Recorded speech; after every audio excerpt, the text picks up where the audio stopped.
Welcome to weekly recap on gold. So this was the analysis from last week. Price tap back into broken market structure. You need to break above 1910.5 in order to push up, otherwise bearish leg down, right? If price breaks below 1874, then further downside continuation, otherwise you wouldn't get it. Okay, so let's see what happened. We'll see. So I'm just going to remove this. This is just the... Okay, so price did break 1910.5, but it failed to stay above it, and then it came down, tapped 1874, the key level, and price went up. So we'll dissect each day, and we'll see what happened. So this was on the first day. Price came down to this level right here, and then we got buys at London open time, and price went up, got up to 1920-ish, topped out there, and then it came straight down to this level. Okay, so on daily, what it looked like was this candle closed very bearish, right? After closing bearish, we had this intraday level right here, right? So price rejected it in Asian, and we'll see how that rejection was, what that rejection was like.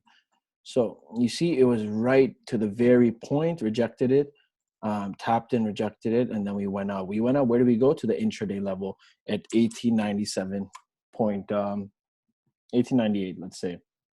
And that's the level that we had from before. Not from for the level that we just planted, right?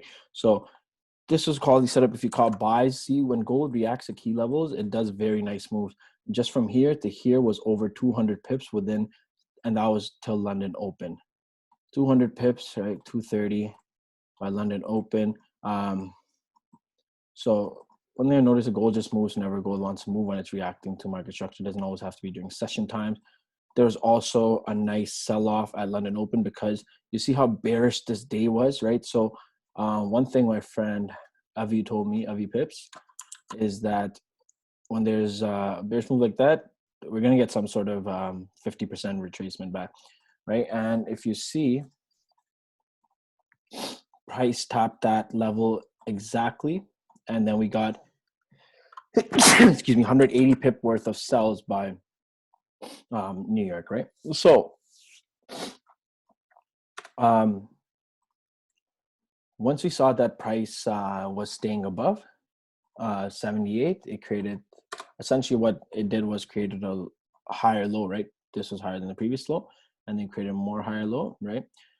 And then once we broke back above 1910.5, we reached our level at 1930, which was due to this. Like you see this price action right there, and that level was instantly met. But when we look at it, so after the sell-off, created this was price just kind of ranging, right?